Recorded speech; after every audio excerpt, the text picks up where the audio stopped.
Good evening, Facebook. Hope everybody is doing good today on this lovely Monday. Yeah, I think it's Monday, isn't it? It Loose is.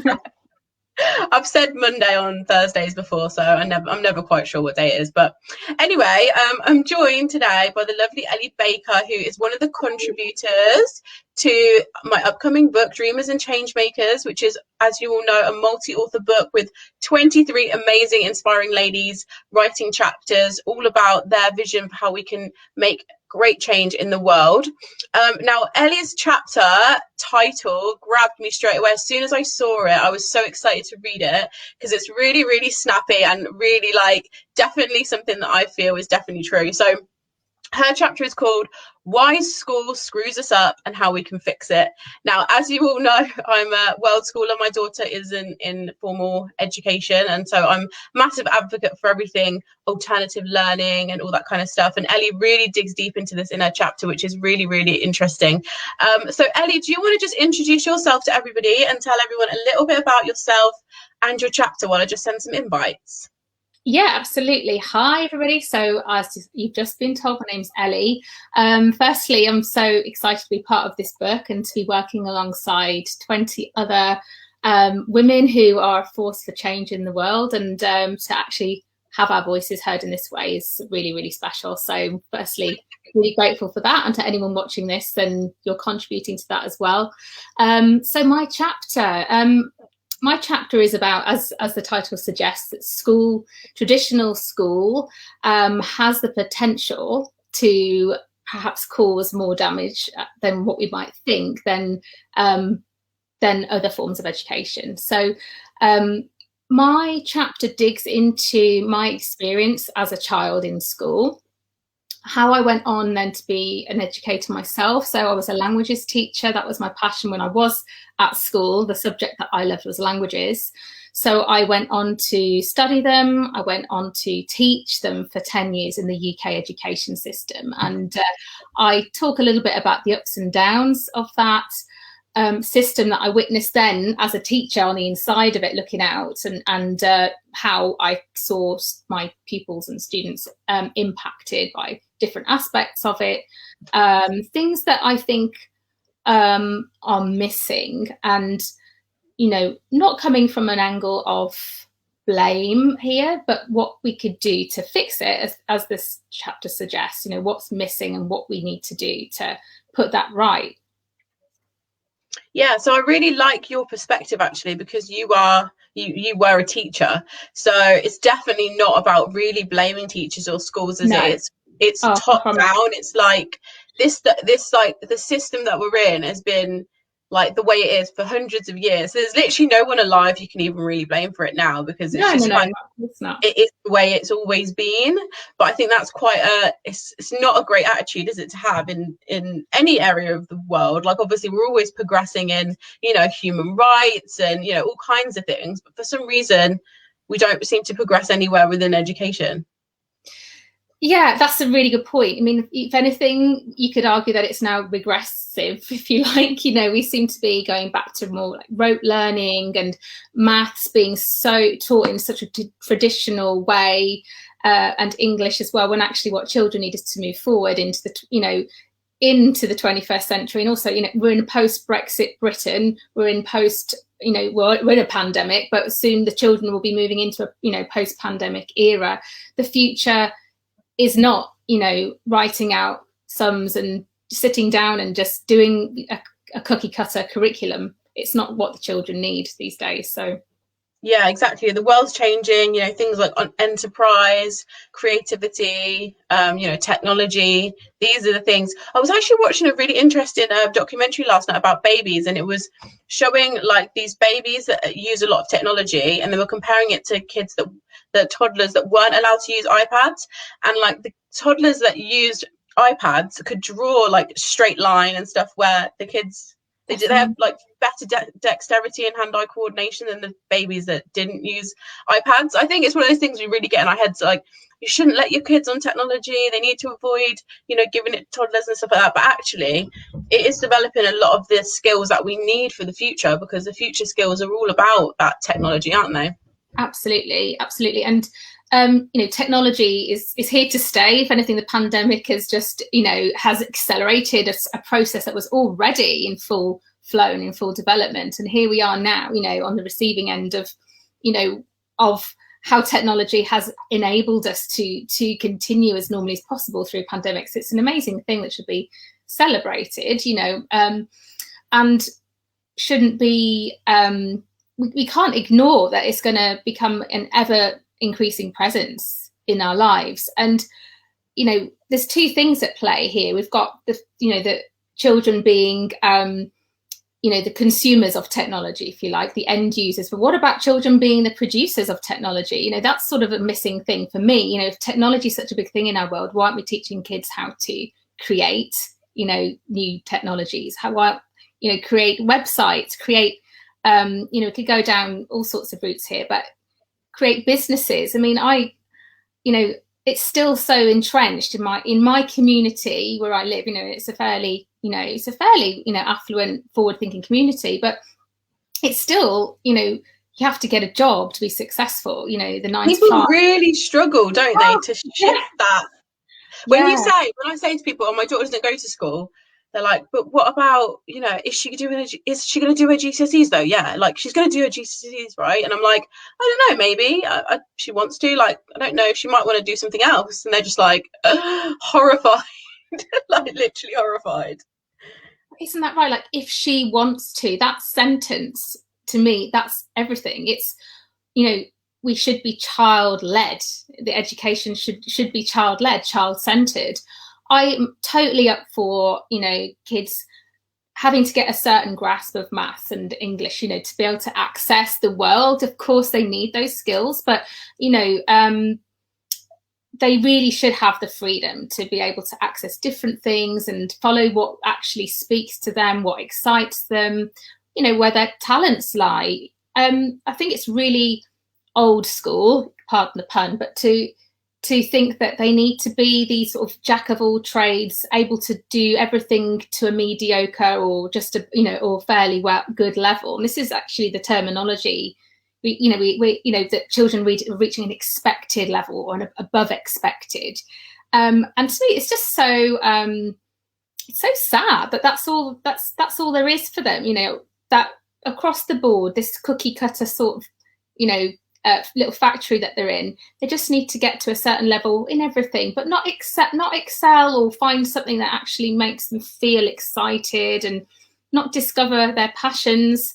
Things like the arts, music, language is my subject. I speak mainly from the perspective of languages because that's my experience. And, I learned through experience the impact that had on me as a person. And I'm seeing that in my own children as I instill that in my children. I have 3 young children. And we see a lot of, the increasing absence of these subjects in favour of maths. And what's that, maths and English, and what's that driven by? League tables. What for? For what? I don't really know why we have them. Yeah, I don't really understand it either. And it goes absolutely against like everything I teach in business. All the women who work with me, it's like, find the one thing that you're really good at and focus all your energy on getting even more amazing at that one thing. Absolutely. Which then be a really, really specialist, like expert, rather than just being average at everything. I mean, who wants to be average at anything, let alone everything? It's soul destroying, isn't it? To actually think, exactly. I'm just, and work on your weaknesses. Who taught us that? Just work on the things that you're rubbish at, and then that's going to make you feel better. No, it's not. It's just going to further emphasize any feelings of inadequacy that we may have. We should be focusing on our talents and working on what's our zone of genius. That's exactly children. Yeah. So I've got a comment from Cassandra Freeman who's watching. Who said the education system is in alignment with the industrial era rather than the information technology era. Yeah, absolutely. Kids should be creating the games they play, like Roblox and Fortnite. Yeah, it's one of the reasons I really like Minecraft, because it is creative, isn't it? It's all about building. And we had a conversation the other day actually with my daughter. I said to her about, maybe, you could be a tester for Minecraft. And she was like, that's a job. I was like, yeah, somebody's got to test the games, haven't they? Someone's got to make sure they will work. She was like, that's amazing. Definitely. Amazing. Yeah, Yeah. I mean, So, sorry. I was just going to say, you know, we just seem to put kids into boxes, and we're in a world where we don't need to do that anymore. Yeah, we did before the internet, but how long's the internet been around? You know, well, I remember, you know, when I was 18, in my, you know, parents' box room, we had dial-up, you know, AOL dial-up, and that's when everything changed. That's when I sort of suddenly realised, oh my God, there's, you know, I can access anything. And from that point on, that's when the education system should have really started to change. You know, we're not restricted to our local areas anymore. We're not restricted. We're not restricted to having to just get a job. If you've got access to a decent computer, you can set up a business in a day, you know, and that's what I want to instill in my kids. I'm like, well, you could create anything, and so long as you work in that zone of genius and you really like hone that skill and that niche, you're going to succeed. That's what is, you know, it's just the way that success is perceived in schools. I think it has the ability to really diminish a child's self-esteem if they're not, you know, if they're not meeting the expectations of their, you know, year group. It means that they're something not quite right, and that's just it's weird.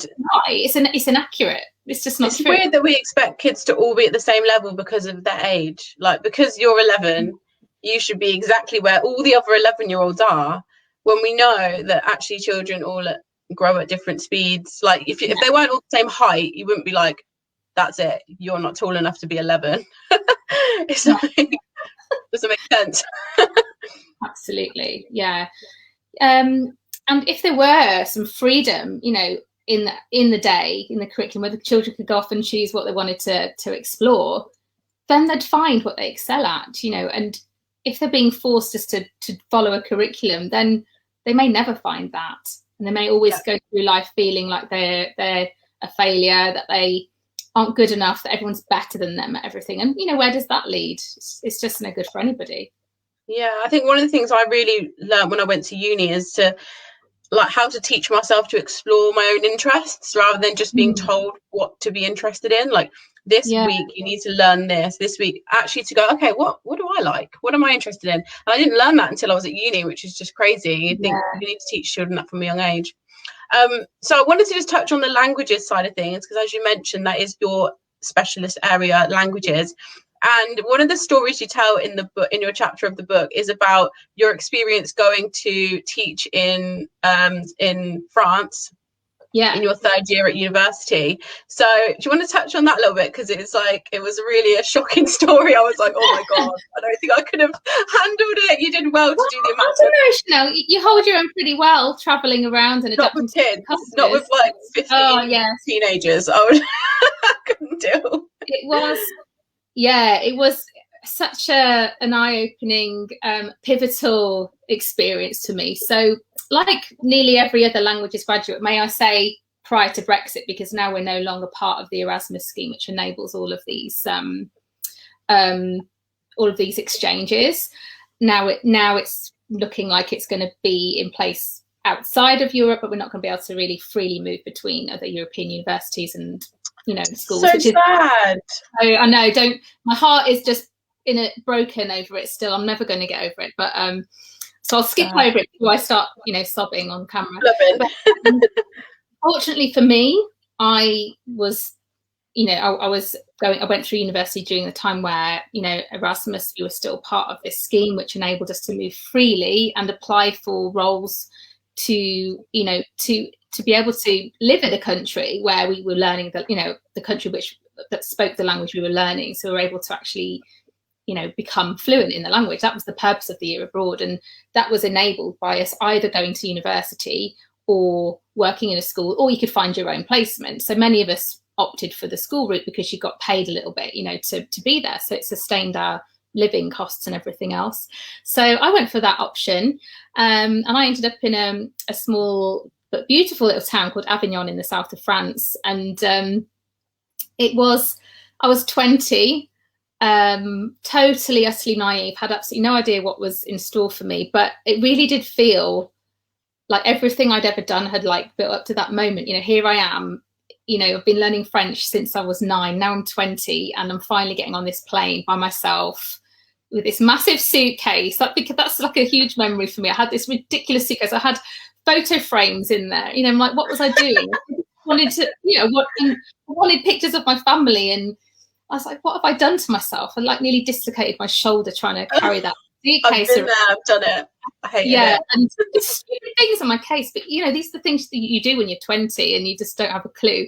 And I was allocated a school, a high school, which was in a pretty, you know, rough end of Avignon, and there were kids that were 1 or 2 years younger than me. They weren't kids, they were adults. But in France, Crazy. they do this thing called a redoublement, whereby if they don't pass their baccalaureate exams, they have to retake, like they can do it for 1 or 2 years. So some of them were 19 and I'm 20, trying to tell them what to do, trying to teach them English, and having had absolutely no training, and there was no support, and it was just a bit of a riot, really. But that coupled with just living in an end of town because of, you know, affordability, as you know, when you're a poor student, you just take what you can get, which was quite rough. And I stood out with my blonde hair and blue eyes and my pale skin. I think I looked quite, you know, I think people sometimes think I'm Swedish, or and I just would get, you know, followed and stared at, and it was, you know,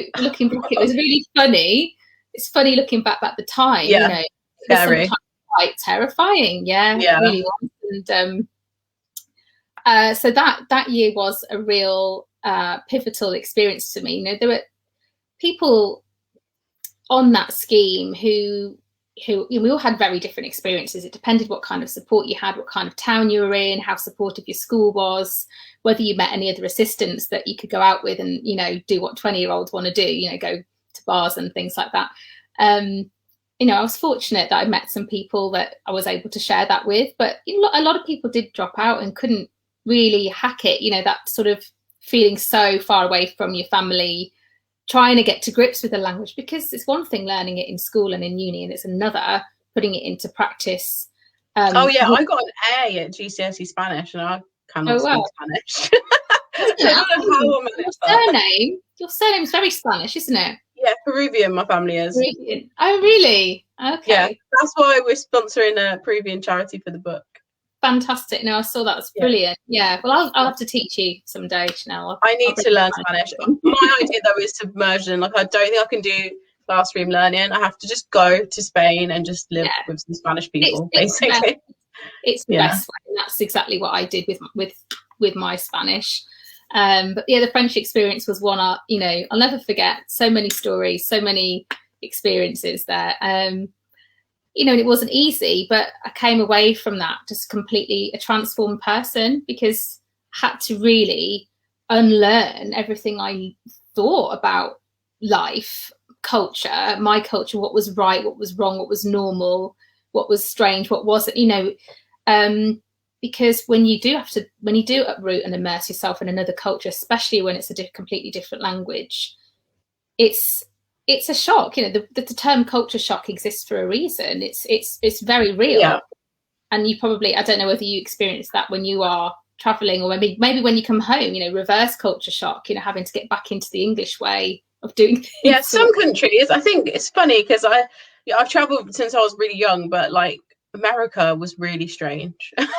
I think they speak English, so you think it'll be easy, but America's so different, like so different. I think the fact that they speak English and that they're so different makes it even more weird, if that makes sense. You go somewhere where this language is completely different, the people look completely different, you kind of expect it to be different, but America was a massive culture shock for me. Very, very strange. Have so much in common yet so little at the same time. It's just really, really strange. Like, if you've been there and you've met a lot of American people, and like the views on the world are just so different, like everything's different, but they speak English, so it's just really it's really funny. It's less expected, isn't it, that you're going to have these different, you know, different perspectives on the world, really. Yeah, definitely. That's exactly it. You know, your perspective on the world shifts when you are thrown into that, and it's scary, and it's a sink or swim kind of scenario, you know. And I had to swim, and I've never been a good swimmer, but you know, that metaphor actually was true. You know, I struggled with that. I fought against it. I kind of, you know, resisted. I was like, it's so strange the way they do this, the way they do that. But then after a few months, you think, oh, it's actually really good. You know, this is really much better than back home. And actually, they're much more this, or more open, and more, you know, you start to realize that there are better ways of doing things actually than how we do them at home, wherever home is for you. You know, I'm talking from a UK perspective, although I was brought up in Wales when I was very little, and then moved to England. So even that was very different. You know, I remember that time. I've seen Gavin and Stacey. I know how different it is. Oh, Gavin and Stacey, always lovely. Yeah. Yes, I absolutely love it. It's not my favourite show. It is my favourite comedy. And it depicts the Welsh people so beautifully. So it does. It is like that. Yeah, we are like that. And Essex people are really like that. So it's not. It's so good. So, you know, the cultural differences, even within our own country, or countries, you know, the UK, they're very real. So, you know, when you it's such a strange place. Like, there's nowhere else with so many accents in such a small. Absolutely. Area. Like, nowhere. Like, you can go 20 minutes down the road in the UK and you're in a completely different accent, completely different dialect. Can't even understand them. Like, what are you even saying? It's mad, and that's one of the things I love about the UK. You know, there are things about other countries to the UK, to be honest, but one of the things I do love is the British sense of humour and accents, and how you can drive from Manchester to Liverpool in 20 minutes, edge to edge, and the accent's just completely different, and some of the mannerisms and the phrases, and you think, how could it be so different? But it's crazy. I miss the banter and the crisps when I'm away. Yeah, rubbish. It's just Lay's, isn't it? Anywhere in Europe, it's like can't get good crisps anywhere else other than England. No flavours, just plain old salted or unsalted. Or in Asia, they have like really weird like prawn and fish flavors and like seaweed flavor. It's just like, what is this? I just want a packet of like smoky bacon or something. Anyway, we digress. We do, but still, it's a lot. It's a huge topic. It's just it is. So I wanted to talk a little bit more about where you've gone with the languages and everything in the last however many years. So obviously languages are always a big part of your life, very important to you. So how has that evolved over the last few years, and how have you turned that into your current business? So after 10 years of teaching languages, and I'll say tentatively that phrase actually, because I suppose trying to teach languages and fighting my corner for languages still to be seen as important, and it kind of was starting to become more and more marginalised as I came out of my teaching career. I had my first baby, my little girl, now 8, in 2012, and that was it. It was like there's a whole lot of stuff I could go into here about the culture around teaching as well, and teachers and how they're treated, and that's a whole different story. So I won't go into that. But that was one of, I knew I couldn't stay and do both. I couldn't be a good teacher and the mum that I wanted to be at the same time. It just wasn't going to be possible. I had my first little one, and I started to discover this world of baby classes that I had no idea existed. It was like walking into a completely new world. So before I knew it, I was doing baby yoga classes, baby swimming, baby music, baby sensory classes. And this was my new social life. It was all these mums, that were all doing the same things. We were all looking for stuff to do with our baby so that we could, get them socialised and us be socialised and normalise our experience, all the sleep deprivation, all the teething, all the, the bedraggled, looking like we don't recognise ourselves anymore. You've been there, Chanel, those days. I mean, I was 19 and I had a baby. I had a baby who slept 12 hours from 5 months old. I went to like one baby class and I said that, and then I never went back. Yes, I think I've read something. I think I've seen that somewhere, or maybe you've told me that before. But I was 32, so quite a big, I suppose, people were generally around that age, so that became my outlet for people to talk to, people to have coffee with, you know, walks with the buggy and everything. So I learned through this phase really of, you know, this whole world of classes, and I had the idea to create a baby Spanish class. I love it. So I done some training in yoga, in mum and baby yoga, because I thought, what am I going to do with the babies? You know, other than just, we can't just have them lying there and we sing song. You know, pre-mobile babies that couldn't even crawl yet, couldn't even grasp an instrument, you know, or anything like that. So I was like, okay, we'll do baby yoga then, because I had a bit of a background in yoga. So I did a little course in baby yoga, and I was like, right, we'll do some songs, but we'll sing them bilingually, so we don't scare the mums off who've had 2 hours sleep. And they'll, you know, that's kind of quite confronting, isn't it, to come into a room when you're exhausted and be surrounded by another language. So it's like, right, we'll do songs that they know, like Twinkle Twinkle, but I'll do them bilingually. So we'll do it in English and then we'll do it in Spanish. So it will just, I know Farah Jaka in like, I used to know in like 3 languages. I probably don't now. Don't make me do it. I'll send you the Spotify link now. Don't worry, we'll get you back up to speed. Great, I'm so excited to be able to sing nursery rhymes. Yeah, so that's how it began, and it just grew from there. So I worked with a producer. We got our own music going. Wow. It's all out there. It can be bought on our website, bilinguising.com. So now we've got 4 different languages. We do French, Spanish, German, Italian, mixed with English. So it's bilingual. So if you are a native speaker of French, German, Italian or Spanish, then you can learn English through it as well, because it's bilingual. Yeah. So it works both ways, and we have classes that go up to age 11 now. So I started this in 2012, and fast forward now to 2021, we have 15 franchises. So I franchised the business, and we have ladies in different parts of the country. We have one in France as well.